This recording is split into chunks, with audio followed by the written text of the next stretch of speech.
السلام عليكم ورحمة الله وبركاته. اليوم جبت لكم فيديو على مشترياتي لشهر رمضان 2026.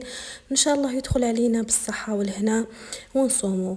فقط يعني رمضان مش غير مشتريات، رمضان راح يكون عبادات، يكون طاعات، تقرب إلى الله عز وجل. لشراء اللهم بارك، ولي ما شراش ما فيها حتى حاجه، نصوموا بنفس واش كنا نصوموا من قبل. شريت هنايا طباصه 3 ملاح، قلت للشلاضه شريت هذه تاع بابي طرشون مليحه ثاني للضياف والله كاش عفسه.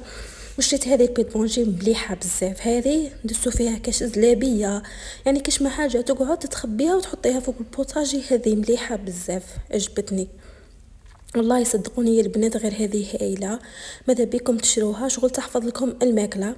شريت هذه البودمونجي ثاني مليحه ما شاء الله، يعني خبي فيها كاش ما حاجه والله، يعني تقريبا كنت حابه نديرها للسميد يعني هكا. وشريت هذا البلا، يعني هذا البلا يقعد من العيد، يعني نحتاجوه في العيد بزاف، يعني ما نحتاجوهش في رمضان.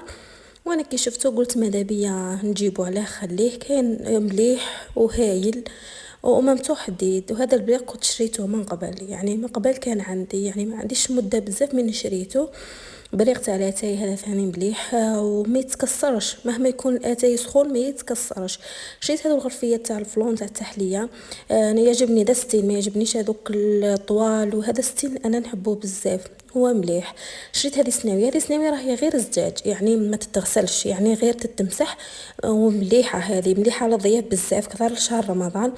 وشريت هادو الطراشين، هادو الطراشين ملاح واسعين بزاف، يعني كي يكون عندك مثلا عبد كبير والله كاش هكا ما يحبش يوسخ حوايجو، تعطيلو هذه يديرها مليحه، يعني كبيره بزاف. جبت منهم حوالي 4. وشريت هذا العنب تاع الطابله ثاني مليح، شريته عجبني قاعد بيض. وفي ختام الفيديو ان شاء الله يكون عجبكم الفيديو، الى اللقاء.